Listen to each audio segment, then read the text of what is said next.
End Zone Sports, Cypress. My name's Dave Dorsey. Carlos asked to come out here, and I think we're going to have a great time today, just telling you a little bit about what we do, and I appreciate you doing this for us. Yeah, no problem. Yeah, so here we are, episode 1, Gen 1099. Like you said, this is Dave Dorsey, a good friend of mine, and we're going to just talk to Dave a little bit about what he does. Going to give some time for some people to log on and get some views on here. How are we looking, camera person? Good? Okay, great, awesome. So Dave, so I know a little bit about you. We sat down, kind of give us a little bit of a background history of how End Zone Sports came about, like what's your background, where you're from? Well, it's a great thing. I've been coaching the kids. I've got a 26 and a 25-year-old as well as an 11 and 8-year-old here, and been coaching pretty much their entire lives and mine as well. So sports has always been a passion of mine. I really enjoy sports and enjoy playing it, enjoy coaching it. What the kids get out of it. End Zone came about because I was at a job I really didn't like anymore and looking for something that was going to be very fulfilling. And so this has been exactly very fulfilling and, hopefully very profitable at some point. Oh, absolutely, absolutely. So talk a little bit about the job that you used to have. Like, what did you do before? Where are you from? So I'm from Mississippi originally, and I went in the Air Force in 1986. So I've been in the workforce for a while. Spent 2 years in England, 2 years in Washington State active duty, and got out and was in the Guard for an additional 6 years, so 10 years total. Moved down here in 1996, and I was at a sales job selling home theater and electronics since 2003, and it was just time for a change, and really looking forward to it. Yeah, so you had mentioned in our conversation before that you did have some coaching experience before. Yeah, definitely. So I've coached all of the kids in pretty much every sport that they've played, whether it's soccer, football, softball, swim, volleyball, pretty much every sport. I've got at least a little bit of experience coaching, and I've played just about every sport out there. Trying to think, ice hockey, I hadn't played that, but pretty much everything else I've Not played. much ice hockey going on in Mississippi, huh? That's true, that's true. That's awesome. Well, part of this Gen 1099 movement that we're talking about is, something that resonated with me when we had our conversation, and something I've been using is, putting all your chips into the middle of the table, right? Yeah. So talk a little bit about like the risk and kind of like your mindset of kind of cashing in your 401k and just like going all about it. Talk about that a little bit. It's one of those things that my wife and I were trying to figure out. Okay, how can we afford doing this? Sure. I've had some money in my 401k from my previous job, and it was one of those things that we took a little bit out to start the franchise. And just the more I was after we started, I was like, I've got to do this full time. I can't just be dilly-dallying, put my toe in the water. I got to do it, jump off head first. Sure. So pushed all the chips in, cashed out the 401k, and I got a year to make this happen. So Fantastic. So here we are. She's coming for you. Exactly. That's awesome. So yeah, November 1st was the first day that End Zone Sports was full time for me. So, okay, great. So this is what you do full time, End Zone Sports? Full time. So awesome. 8 a.m. to say 8 a.m. 6 a.m. to 6 a.m. the next day. It's right. A part-time job. Pick any 19 hours you want a day, and that's what you spend with it. Right.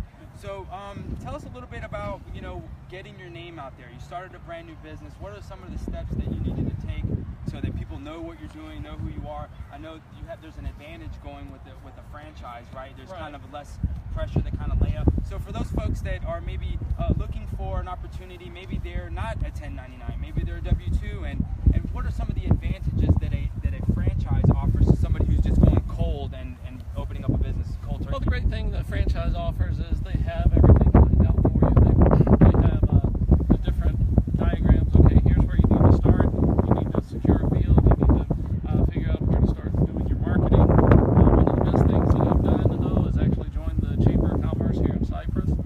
It's been very beneficial. I've met you there and met a bunch of people there. And love the Cy-Fair Chamber. Shout out to the Cy-Fair Chamber. They're awesome.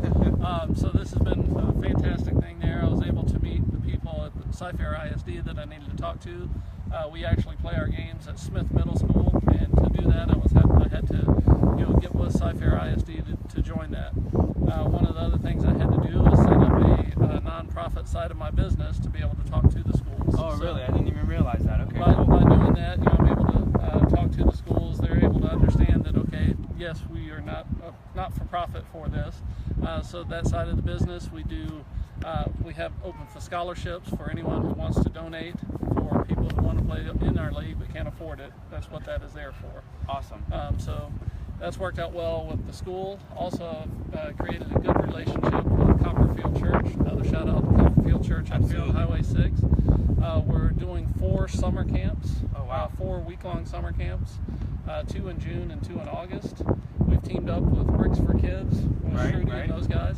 And so what we're calling it is the Mind, Body, and Spirit Summer Camp. So we've got the body, Shruti's got the mind, and obviously the church has the spirit. So it's, I think, going to be a great deal for a bunch of kids.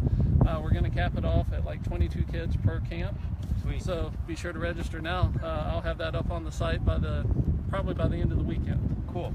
So one common theme that we're seeing here is that he didn't do it alone, right? He's got people that in his network, people that are partnering up, and that's something that that I'm really big on. I'm sure Dave is helping each other out, partnering up with schools, partnering up. I know he even mentioned in our interview senior living facilities and trying to implement some sort of. Talk a little bit about that. So yeah, it's an idea that a friend of mine whose wife is not doing well and both his parents aren't doing well, so they're all in assisted living, and pretty much every single one of them says that they have some sort of a activity program.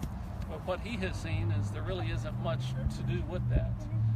So my idea is like, well, why don't we go to the senior centers and say, I understand you're short staffed, let us come in and help you with that. So that's another goal that I'm going to work toward at this point. It's on the back burner for right now because our league does start March 18th, so all my attention is on getting the league going right now. Absolutely. Ingenuity. Sometimes you got to think outside the box, right? Yeah.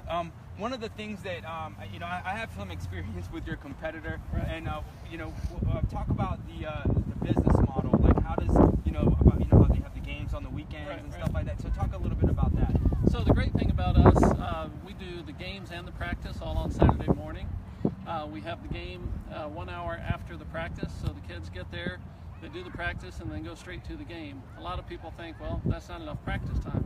I can speak from personal experience, coaching at other leagues. We had 2 practices during the week. By the time we came to the game on Saturday, we didn't anything to talk about during the week. So that works out very well. Another thing, it's very convenient for the parents. Houston's a big city with a bunch of traffic, and trying to get kids from practices on Tuesdays and Thursdays or Mondays and Wednesdays and then out to the game on Saturday. Right. That's a lot for them. So if we can condense that all into Saturday, that seems to work out real well for the parents. Awesome. And you know what I also love about that model is that it kind of puts the onus on the parents during the week, right? To spend some time with them and work on the skills, whether it be dribbling or running the soccer ball, whatever. And it kind of keeps if Saturday comes and they're not having any practice during the week with their folks, then they're not going to do well in the games, right? Right. So kind of going into that, something that we do is we do send the kids home with homework. It seems cool. like kind of weird, but you got homework post sports league. Sure. But yeah, just like Carlos is saying, it spends more time. It has the parents with the children doing things like talking, whatever the case may be. As you see my girls back here, they just like kicking the ball around. The other thing that we do that's a little bit different than pretty much any league that I've been a part of,